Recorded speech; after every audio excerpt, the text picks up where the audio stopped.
Sengupta, thank you so much for speaking with the CSR Journal. Could you tell me about the current phase that you see of philanthropy with regard to how it has been in the past in India? So the whole concept, the concept of philanthropy is not new to India, and we see very good examples of how different families have engaged with philanthropy even in pre-independence period. Talk about the house of Tatas, Birlas. There are a good number of examples per se, and it's interesting to see that there are a number of many more individuals or many more institutions are now interested to engage with philanthropy. Okay. What we see as a difference is, probably in two fronts. One is, today we think that philanthropy has become much more selective. Correct. In the sense that we have givers who are more interested to understand how that money is going to be used, where that money is being directed, and what is the change that they can see with respect to the communities that they are supporting. Okay. In comparison to earlier years, probably where it was more of just daan or charity or donation, and then you sort of did not want to know how that money was used. No follow up was there. That's right. So that, I think, is a big area of Do you change. think with all these kind of implementations of people donating and giving, do you think we need a monitoring body also in place after the 2% mandate? For corporates, you mean? Yes. Or for others as well? Corporates and NGOs, everyone who's contributing towards the CSR domain. See, I would be very concerned about having a monitoring body per se. I'll tell you why. Because I think the sector itself is going through a fair amount of change. Okay. We need to get our models right before you bring in another authority to monitor. Okay. Because the question, given the type of development challenges that we are trying to deal with, a lot remains in the field of grey. There is no direct answer of a yes or a no, or this is right, this is wrong. And one needs to look at those experiences in their current context. But that said, certain things definitely need to be tracked, and they need to be tracked both from the point of view of the giver as well as the institution. Okay. And I would put those as the statutory requirements which are already there. So how do you see CSR rolling out in the next few years? Well, I am very enthused with the act per se, and I know my friends in the corporates some have had very mixed views on it, because some of them think that with the enactment their resources have actually reduced because they were doing much more per se before this.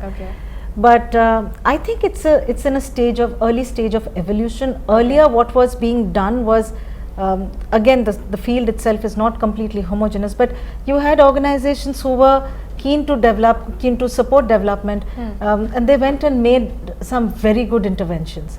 But there were ones who were completely out in the backyard. I mean, everything was being supported for those organizations in terms of looking at where their business interests are. With this new act, I think there is a push to corporates and corporate teams to think about contributing to development much more professionally. It requires a much higher level of reflection in terms of where they think they can contribute, and a much deeper understanding of what social change is all about. You've been in this sector of social change for quite some time. True. And you have been the country director also currently.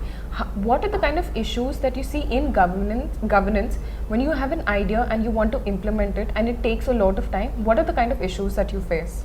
So in terms of, very simply put, this is an area I think which requires a lot of discussion per se.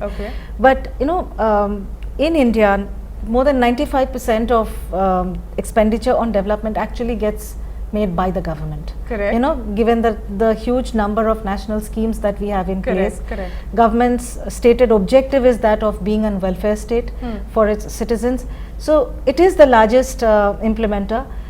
Number of those policies, if you read on paper, they are actually very, very well thought out policies. The real problem is in the implementation side. Looking at what is happening on the ground. How do you, number one, increase the efficiency in terms of the resources that are being deployed by the government? That is where I think the real challenge is.